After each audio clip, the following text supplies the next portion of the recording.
Here is one of a series of talks by spiritual leader Lola McDowell Lee, spanning 2 decades from the early 70s through the 90s. Lola was a Zen Roshi, whose Rinzai lineage included Dr. Henry Platov and renowned Zen master Shigetsu Sasaki. Lola was a religious scholar as well as an ordained Christian minister. While the talks are focused mainly on Zen and Buddhism, Lola drew on many spiritual traditions, including those of Jesus, Plato, Lao Tzu, the Hindu Vedas, Meister Eckhart, and Gurdjieff.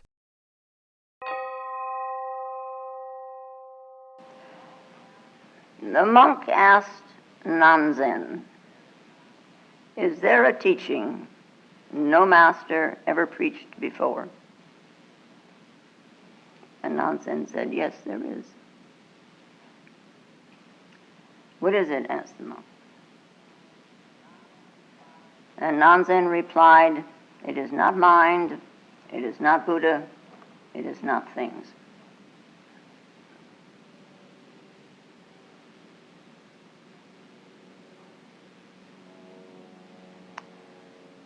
And so somebody wrote a little verse about it, which goes, "It is strange indeed. It is strange indeed. Dharma taught by non-sentient things is unthinkable. Listening through your ear, you cannot understand, but you will be aware of it by listening with your eyes."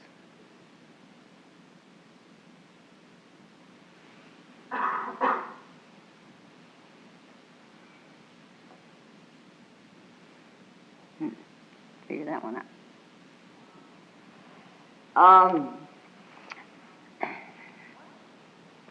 One who teaches, now that is, if they're teaching at a college or teaching at some kind of school, they're teaching a language or they're teaching arithmetic or physics or biology or so on and so on and so on. The teacher and the student are on the same level. Now this is within this realm of teaching, The teacher and the student are on the same level as far as beingness is concerned. As far as knowledge of the subject is concerned, they're different because the teacher knows more. The student knows less. That's why you go to school, so you can learn more. Someday, as a student, the student may know more, and he may become a teacher also. He can even come to know more about the subject than the original teacher. And that happens. And now, all this lies on what we call a horizontal line, on a line whereby we accumulate our information and our knowledge of the subject matter. It's linear. We take this and we take the next thing and take the next thing, and it's all built up very nicely. It's linear, horizontal. But we have within us also this vertical line. There is an ascent and a descent. And this is written, traveling this is referred to as transcending. We are transcending the linear. We're transcending our conditioning. We're transcending the accumulated. We're transcending what we have memorized. We're transcending subject matters, or subjects matter.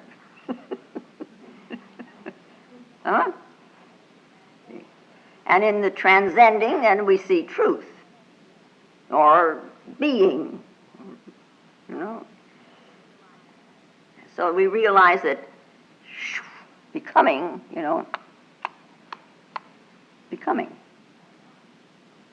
horizontal, becoming. Vertical, then is being. And then what would you say about non-being?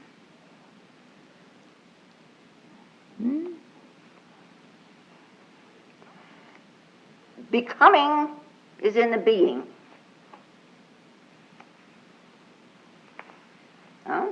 Becoming is in the being. The being is in the becoming.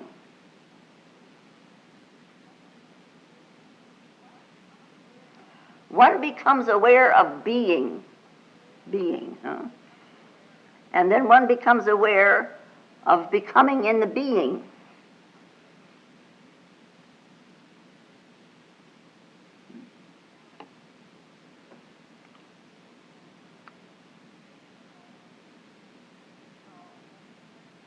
So that, let us say that that is what we call a master or an Osho or a Roshi or somebody like that,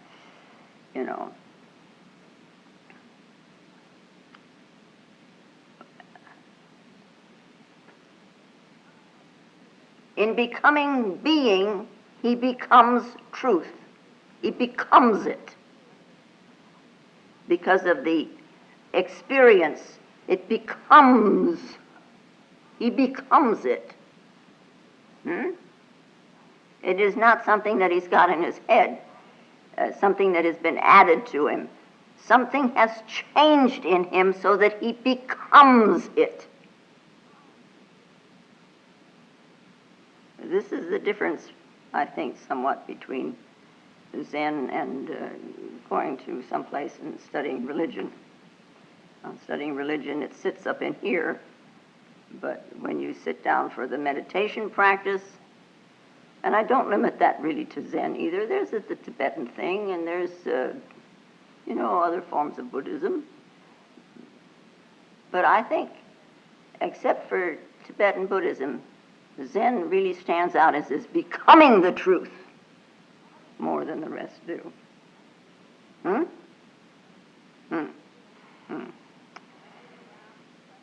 And if you asked a question of such a one, I say, like, what is truth? Well, in answer, he may offer you a cup of tea, or he may point to the trees out there, or he may point to the roses, or that are in the garden, or he may point to the garden, or he may say, look, the mountain. He indicates somehow being. He can't tell you, so he points. And if you're listening, these non-sentient things, if you're listening, you will see. But you have to listen with your eyes. You will see his indirectness, his finger pointing at the moon, as they say. The finger pointing. Don't get hooked on the finger. Is that clear? Now, we all have known the moments of happiness. No matter how miserable our lives, we have all known, even in the midst of all of our misery, we have all known something of happiness. Sometimes in spite of ourselves, moments happen when happiness is suddenly there. It is if it's entered and it's, we're become aware that something is going on here. It's like we're filled with this unknown, indescribable emotion. And it can hit such a peak, that in India they would maybe call it ananda, bliss.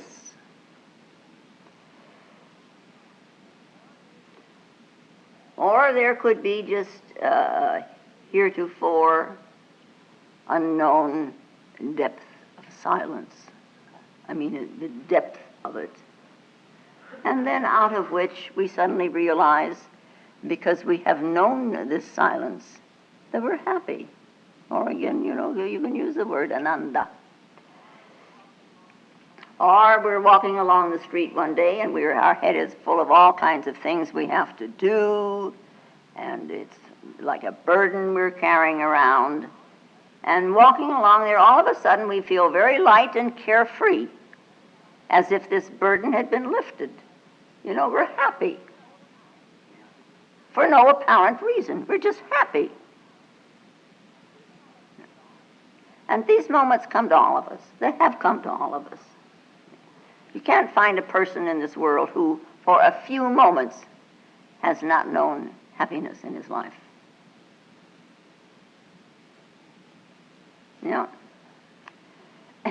But you can think back at the last time you were happy, I think.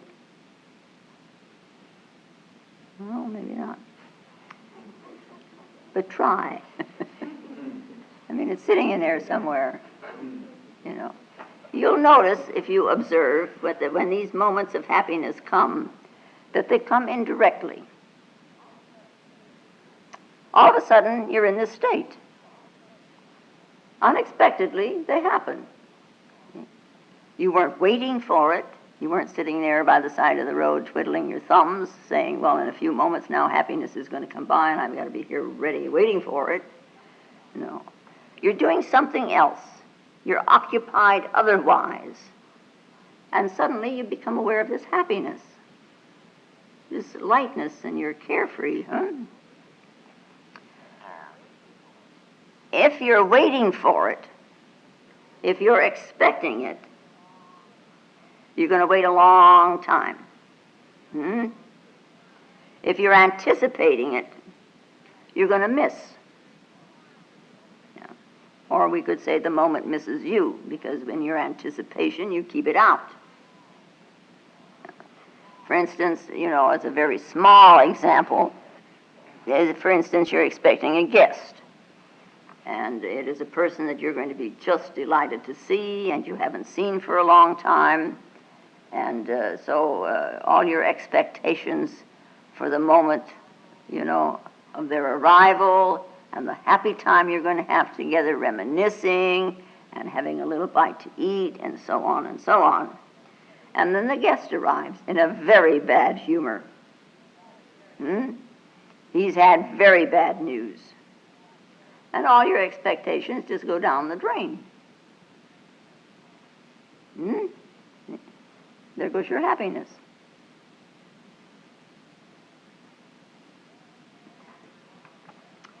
And if someone says, well, when I go swimming, I feel a lot of happiness. I'm happy when I'm swimming. So, being in search of happiness, we decide, well, then I'm going to go swimming too. I'm seeking happiness. I'm not concerned with swimming, really. Swimming is just the means to achieving happiness. See? So I go swimming, and I swim, and I swim, and I swim.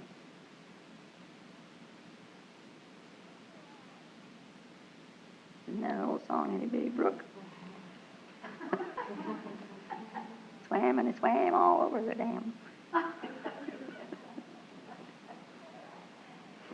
And you swim and you swim and you swim, and finally you get tired of swimming. You're tired. And you're treading water, and you're waiting, and you're expecting, and finally you're frustrated. Nothing has happened. You didn't find any happiness in the water. It just hasn't presented itself. So now you're rather angry with the person, this friend who deluded you into thinking happiness was going swimming. Or we could use the example of going jogging. Lots of people have found happiness in going jogging. I mean, isn't there a fellow down he's a psychotherapist, psychiatrist? He uses jogging as a meditation type of thing, and he brings about this tremendous, overwhelming happiness in people. People are happy jogging, you see. Or they're happy because they have jogged. And others try and they don't get happy at all. They just get tired. Yeah. because they're looking for happiness in the jogging. The happiness is secondary. So, but if you're swimming, you know, you're out there and you're just playing with the water, you know, and then you see the rays of the sun, and then there's a nice breeze. You know, it's just there. It's not even me there, it's just there. The sun rays, and the water, and the breeze, and suddenly there's happiness. Or you go jogging, and when you get home, all of a sudden, whew, boy, try it. It just happens, you know, you didn't plan it. This kind of happiness, or any kind of happiness, is a consequence. You know, it's not like trying to put 2 and 2 together as we do in arithmetic. You put 2 and 2 together, it's 4 every time. You can go jogging today and you're just tired. You can go jogging tomorrow and you're just tired. And you can go jogging the day after and you're just tired. But 3 weeks from now you go jogging and wowie. Yeah. Doesn't come out the same every time. But 2 and 2 always do. It's 4. And this happiness comes, this feeling comes when you're not expecting. If you're sitting with always on the edge of your mind looking for this thing, you ain't going to get it. If this guest comes and he knocks at your door when you're not thinking about a guest at all. This guest we call happiness. Yep. It comes like a stranger in the night. Or as Jesus put it, it comes like a thief in the night. And when it comes like a thief in the night, it steals from you some of your conditioning for the moment. And then the guest leaves again, and there you're stuck with all your stuff again. You know? But it's a surprise. You know? It's indirect. It comes indirectly. It's direct, but it comes indirectly, and it's beautiful. It is not something that you can attack. You can't be aggressive with it, you know, and you can't snatch it out of some existence and bring it into your existence. You know, you can't own it.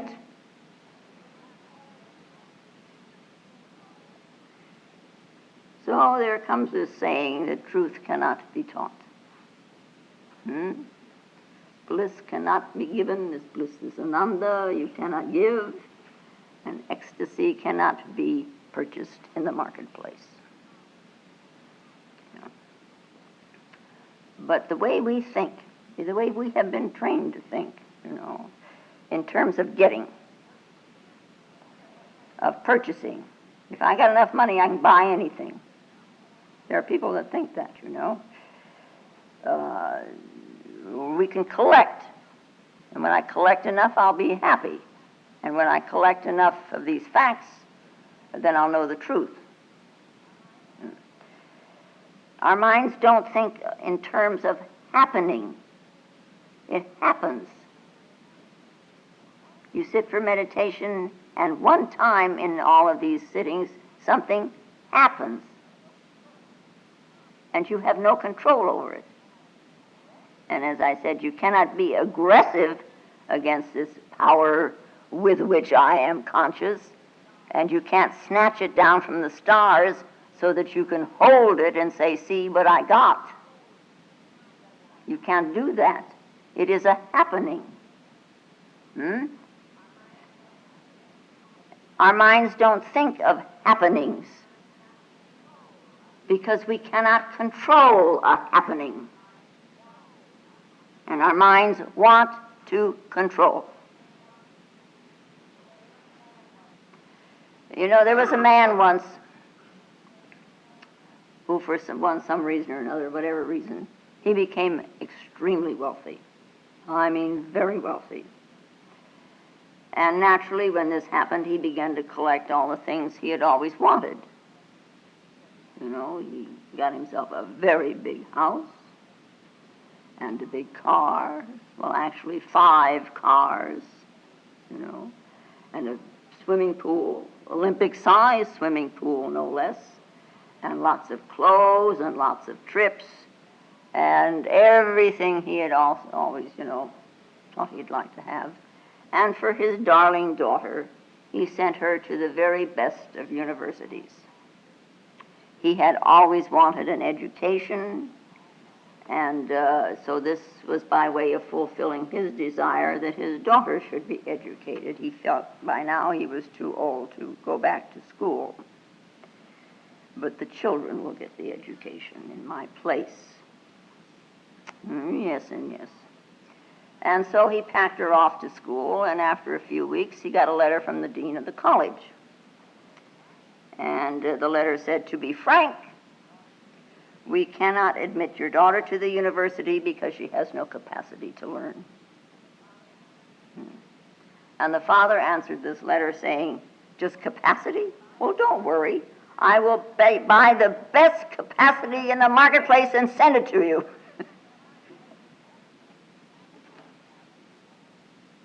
This is how people are. No. Because his father is thinking in terms of purchasing. He's thinking in terms of power. The power to purchase. The power to get something.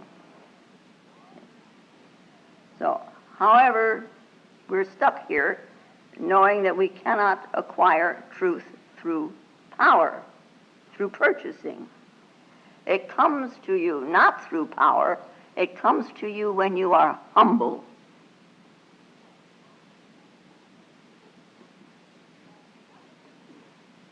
You have nothing to do except get out of the way. You have nothing with which you can purchase truth. Nothing. No, it's a gift. It is a sharing of the universe. It is a sharing of the divine. The truth kind of is, it's like a flower. A flower blooms, If someone notices it, the flower doesn't know it. If no one comes, the flower doesn't notice it. It just goes on blooming and blooming and spreading its fragrance into the emptiness. And so the divine is always spreading out before us.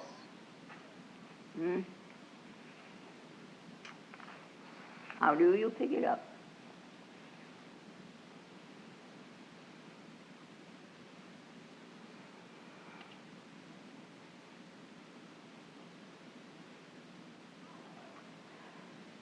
How to learn. How to learn to meditate. How to learn. Now, this is something that it is decided by you. It is something that is decided by the disciple. How to learn. How to learn from a flower. It just blooms and blooms.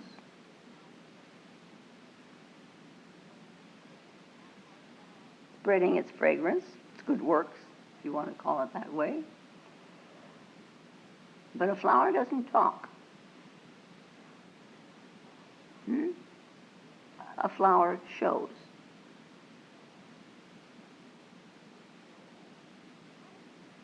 So when one becomes the truth, one shows. How can a flower say what beauty is? A flower is beauty. We have to have eyes to see it, a nose to smell the fragrance, and ears to listen. We need a heart. We need a heart to feel the aliveness.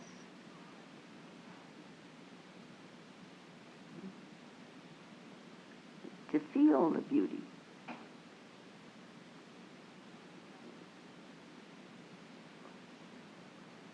when you really look at the flower, and there's nothing in the way, you can feel the aliveness of it, you can feel the joy of it, and you can feel the awe of it. A flower blooming. Mm-hmm. It's very humbling.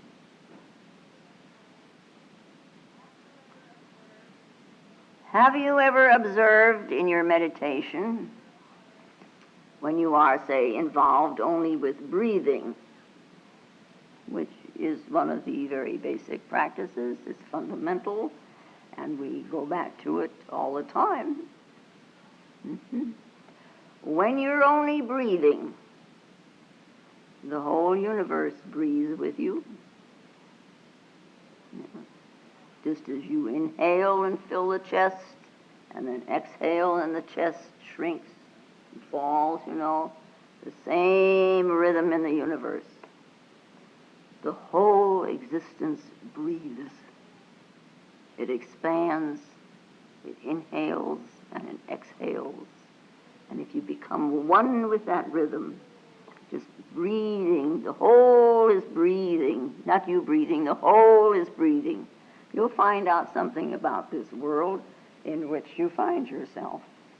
And you will also find something about you. Mm-hmm. The Buddha, he sat there before his assemblage of monks, holding this flower in front of 1,500 people. And they're gathered there waiting for him to say something. He's going to expound on his teachings, And not a word said he. He held a flower. A flower does not talk. Buddha did not talk. Mahakashapa did not talk. He smiled. So the Buddha said to him, to all others, I have told that which can be told. To you I give that which cannot be told. And for the last 2,500 years, the followers of Buddha have been asking their teachers over and over and over and over, what was given to Mahakashapa when the Buddha gave him the flower? When Mahakashapa smiled, the Buddha had given him something. The flower had given him something. What was it that he had been given? What is the teaching that the Buddha never told anybody? He says, to those I can tell. To you I give which cannot be told. Not mind, not Buddha, not things. What did he give him? Now, it was Nagarjuna, the patriarch in the lineage of Buddha. I think he lived around the 2nd century. And it was he that emphasized emptiness. I mean, pretend it's the flower.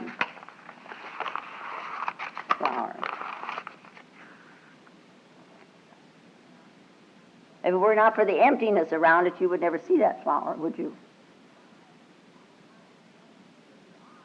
If it were not for the emptiness of your eye, you would only see the first thing you ever saw and nothing else.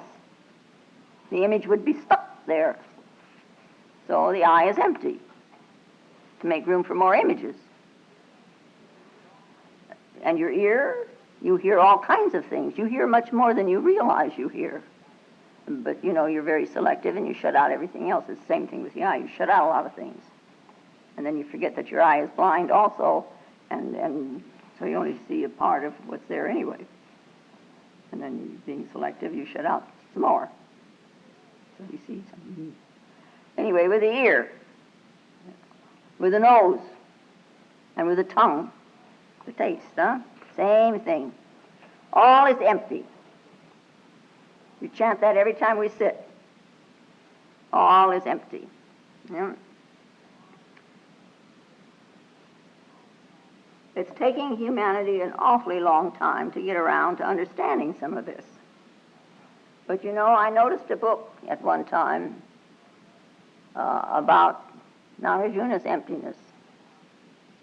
And it was written by a Methodist minister in Texas, of all places, huh? In Texas, about Nagarjuna's emptiness. Yeah, very favorably he was. Someday I'll read it.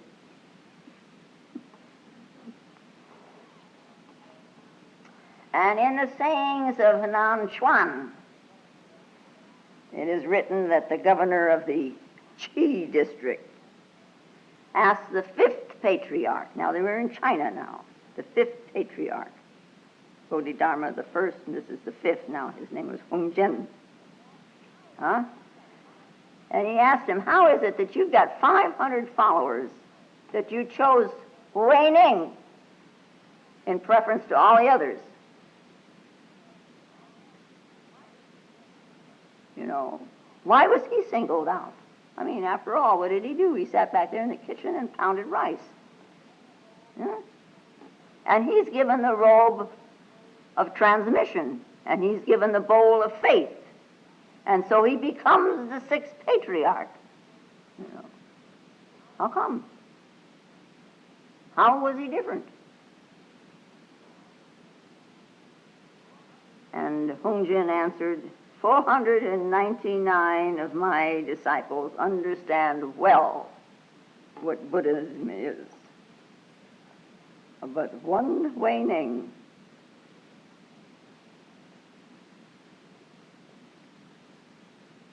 does not understand Buddhism.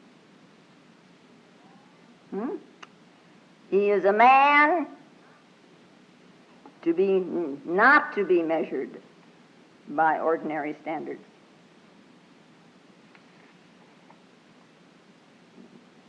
And so the robe of faith was handed over to him. And Nanzen was asked about this later, you know.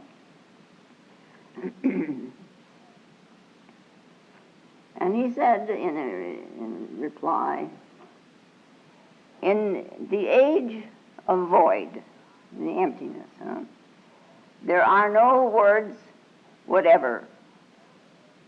As soon as the Buddha appeared on earth, words came into existence.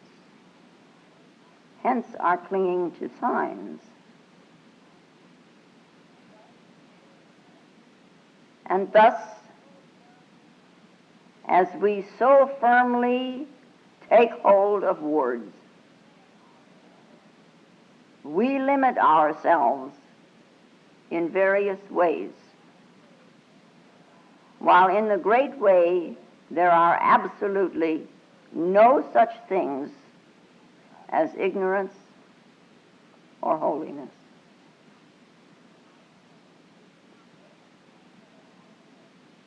Everything that has a name thereby limits itself.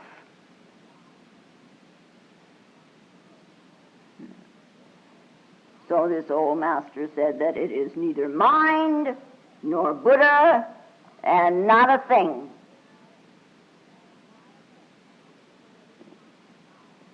And this is the way he wanted to guide his disciples. Under the fifth patriarch, all of the 500 disciples except one understood Buddhism well. But this lay disciple, and even a monk there, you see, he was a lay disciple, this Ning, Wei Ning, he was quite unique in this respect. He did not understand Buddhism at all. He understood the way.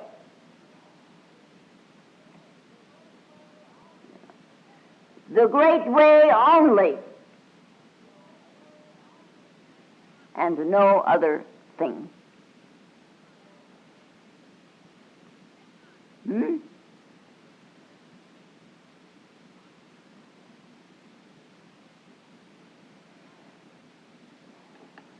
It might be of interest to us. It is to me, so I assume it is to you, to note that Wei Ning spent his life in a very ordinary manner.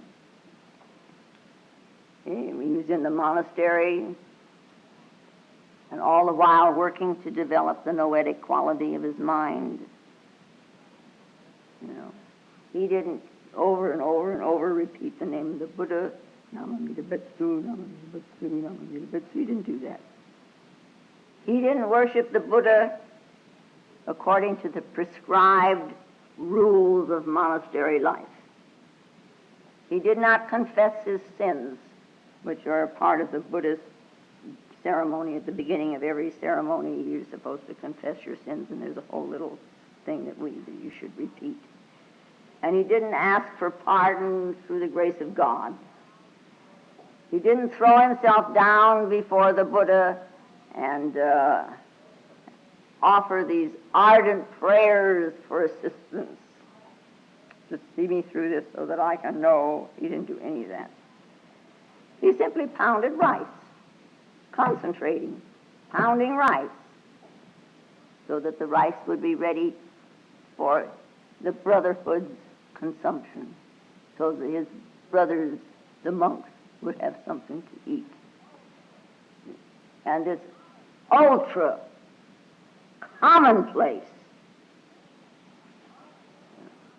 Wei Ning's ultra commonplace role in that monastery is the beginning of Zen discipline, which distinguishes itself from the other religious communities.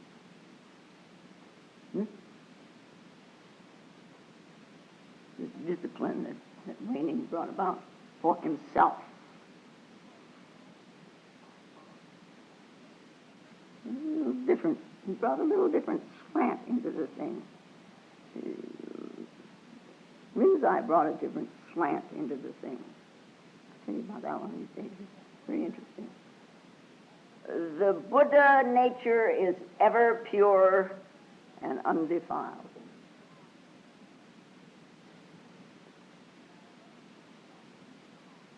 No matter what you think about yourself, and sometimes you don't think very well of yourself, and sometimes you're on the other end of the stick, and then I just wait for you to come down. However, either end of the stick, the Buddha nature is pure and undefiled.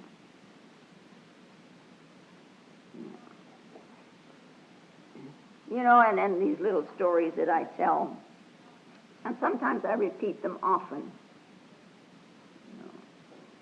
And the repetition is good for us. Through repetition, we form habits. Through repetition, we break habits. Repeating. If you read the same thing again and again, if you make a habit of reading a particular thing, say like the Bhagavad Gita, for instance, you read it. Every day you read a little bit of it. After a while, through repetition, you almost know it by heart. And you read it, always putting your mind to it, not just, putting your mind to it. You read with your mind, It's a nourishment, and it's interesting what happens, huh? You read something of value, and you read a little bit of it every day, something of value. You begin to see, new shades of meaning. You begin to see new nuances that you hadn't seen before. Same book, same words, but every day a new depth. Because, the Gita and similar books, they do have a depth. Reading them once, you kind of move on the surface, and you think, oh yeah, I understand that. And you read it twice, and it becomes a little different. And you begin to wonder, well, now what's he talking about, really? and you go a little deeper. And then you go on, and you read it 1,000 times, and you begin to understand that you will never understand the depth. The more you become alert to these things, the more the consciousness deepens. And the more the consciousness deepens, the more you will see that is written. The more you will perceive what the author meant. You will see many sides of the same thing. I know once upon a time I read a book.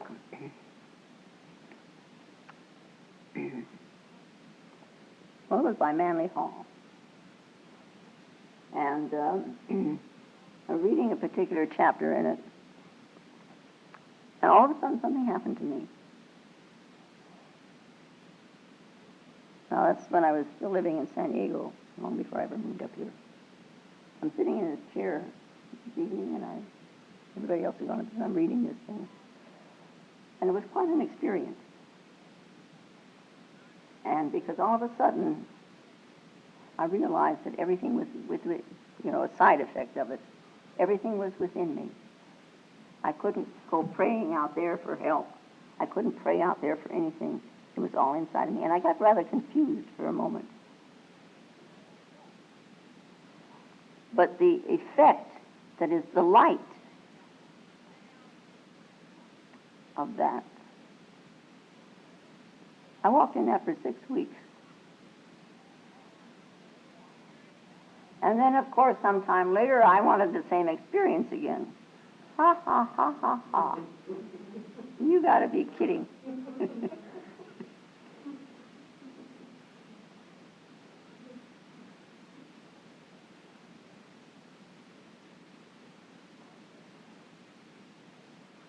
I have read things and nothing.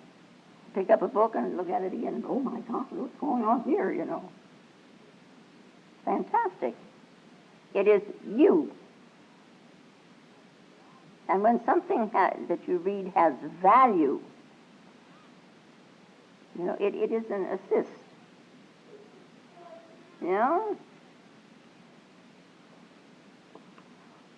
When the consciousness really begins to deepen, the more you transcend the words. So this nonsense, with all his practice of pounding rice, he didn't go sit in the hall with the monks for meditation. Wei-Ning didn't, He was out there. And then comes the story about, Nanzen comes along and these monks ask him about Wei-Ning and all this stuff. And one of them was a professor. And at one time, Nanzen lived up on the side of a mountain. And in China, the teachers used to do that. They would arrive like the Wei-Ning did, and then they would go out on their travels. And they would travel from one monastery to another, from one teacher to another. And then for years, maybe they would sit and in a small little hut on the side of a mountain someplace, or deep in the forest someplace, and deepen what they had learned. So what's his name? He reached enlightenment when he was 60, and he began to teach when he was 80. See, you got hope. Huh? Anyway, this professor is climbing up this hill, this mountain, to see Nanzen. And he arrives up the mountain there, and he's tired and he's perspiring and he's puffing and, And the moment that he walked into Nanzen's hut, he said right away, he didn't say hello or anything, he says, "What's the truth?" I mean, this was so in his mind, And Nanzen looked at him, he says, "Well, now, wait a minute, truth can wait. Just a little, huh? Right now you need a cup of tea." So he went to prepare tea for the guest. This is a Zen attitude, the simple life of sharing. They are not against life. They affirm life. It's a life of sharing. They're the kind. And he wasn't egotistical, and so they're trained, the monks are trained not to be egotistical, so they're trained not to make differences.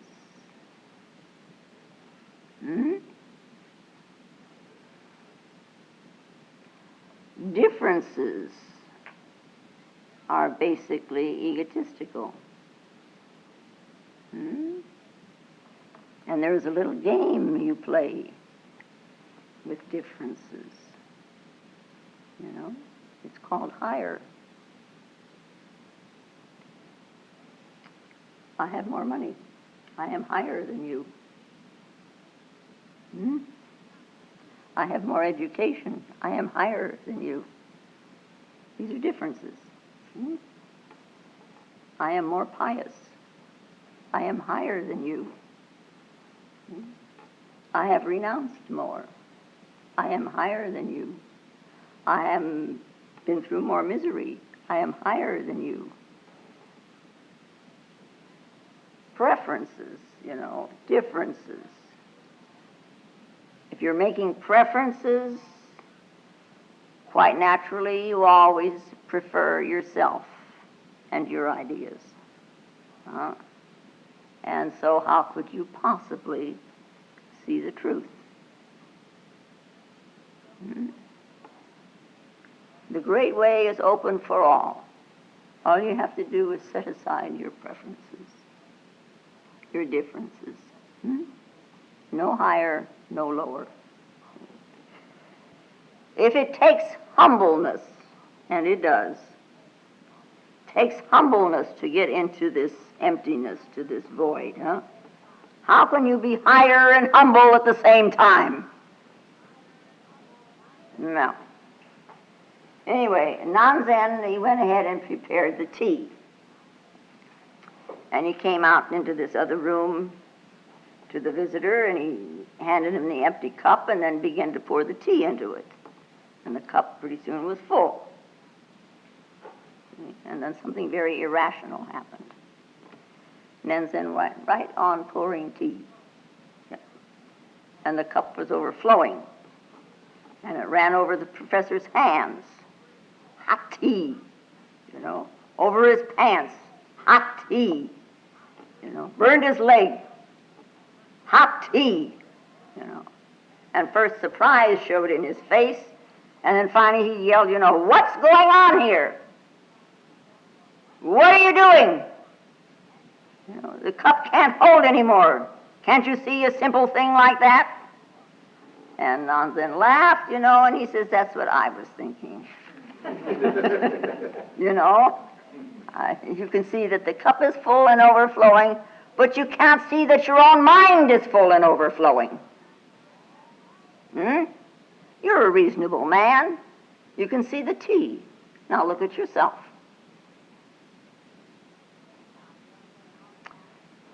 And the same Nanzen, when a monk asked him, is there a teaching no master ever preached before? And Nanzen answered, yes, there is. What is it? Asked the monk. And he figured he was going to really find out something now. It is not mind, it is not Buddha, it is not things. 3 negatives. 3 things he denies. It's not things. Okay? It's not objects. It's not the appearances, as objects as we know them, objects. In other words, you can't find out there. It's not the mind. It's not the subject I. So neither the world around you, nor this I within you. These 2 are not the teaching. And then also, it is not the Buddha. No world, no mind, no soul. So what is it? This is the highest teaching.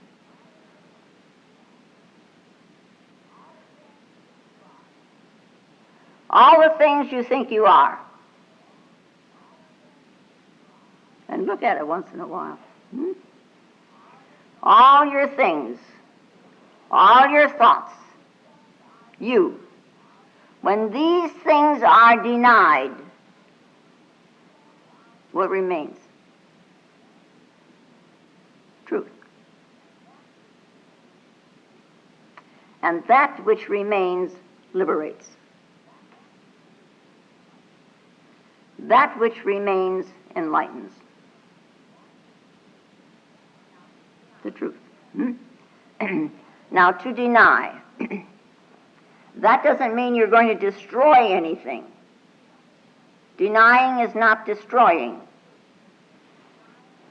You have just stated very simply in your denial, this is not the truth.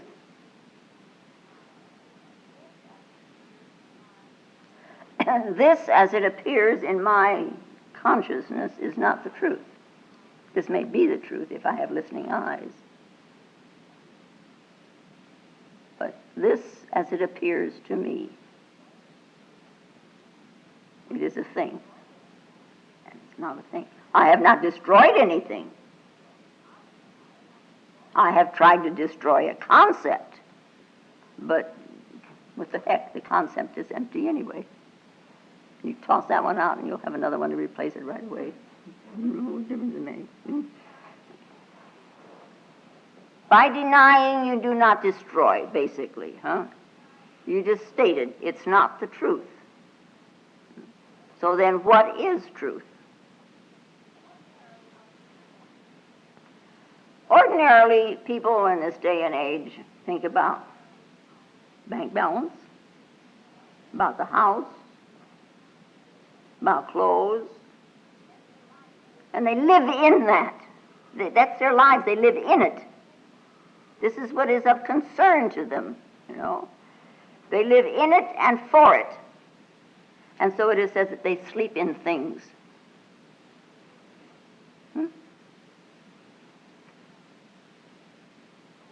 understand that? You don't? Ooh.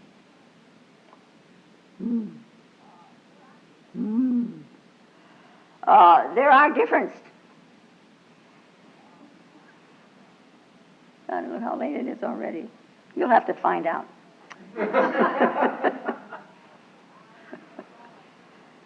Things are their goals in life. You understand that? Okay. So these people, or maybe you left it behind. You don't understand it anymore. They live for these goals in life. They live in them and for them, in things. Yeah? There are people who study catalogs for things. I get a lot of catalogs, but I don't really study them.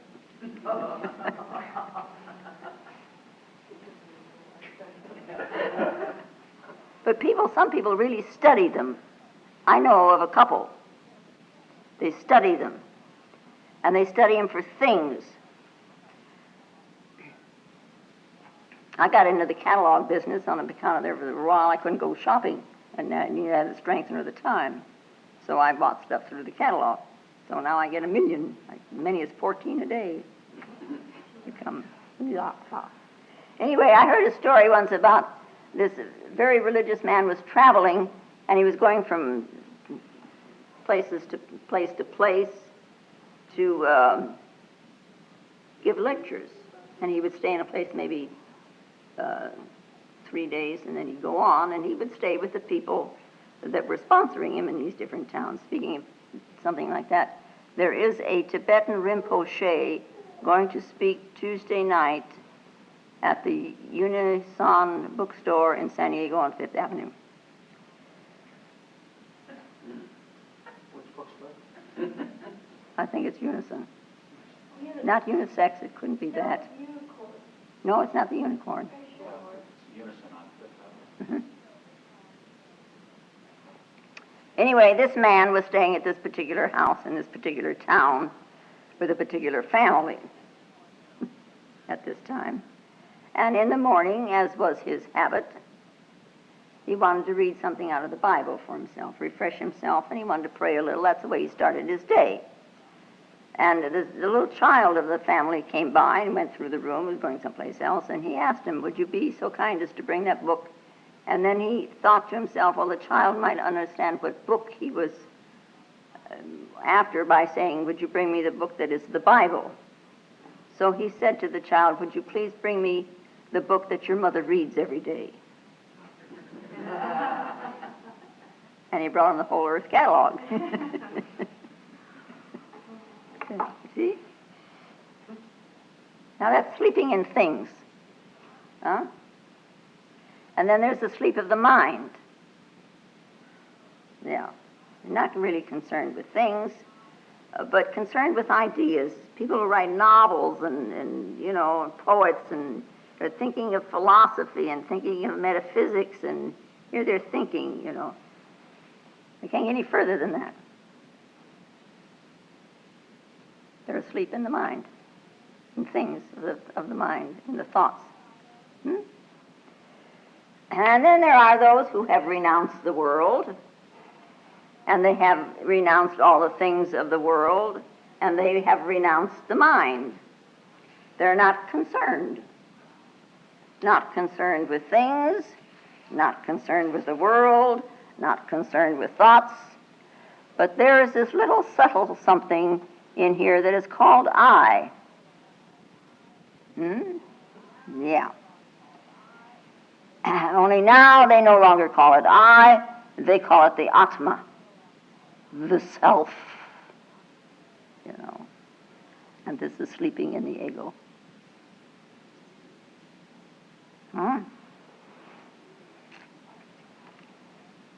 Do you have any idea of the many things you need to disidentify from? Yeah. But mainly disidentify from these three. And then there is an awakeness. There is an awake world. Have you ever read the poem by Aleister Crowley, The Awake World? It starts out with, my name is Lola, and I am waiting for my prince, and he is going to take me to the awake world. And he has given me a ring of amethyst. And it goes on, it's a whole book, or half a book, or whatever. I'll bring it down someday and read it to you. Cute. Now, disidentify yourself. Then that's things away. When the world of things disappear for a moment, when you transcend them, you haven't destroyed them, you're coming back to them, but your attachment to the things is less. Your obsession with things fall. And as I have said, the things don't really disappear. Actually, when you see them just on coming out from such a state of transcending, for the first time, you see the world entirely differently. It's all fresh and all new. You're no longer coloring the world with your hopes. You're no longer covering the world with your desires. You're no longer coloring the world with your frustrations. The world is no longer a screen for your desires to be projected upon. And when the desire is not, it is a fresh, new world like you cannot imagine. Yeah. When the thoughts disappear, when the thinking goes, you transcend the thinking. When the thoughts disappear, it is not that you become mindless. It is because for the first time You become mindful. And this is what Buddha meant by right mindfulness. You become mindful, full of mind, huh? And when the self disappears, this ego or this atma, it is not that you are lost and are no more. For the first time, you really are. If you find Lola's talks valuable, more will be posted in weeks to come.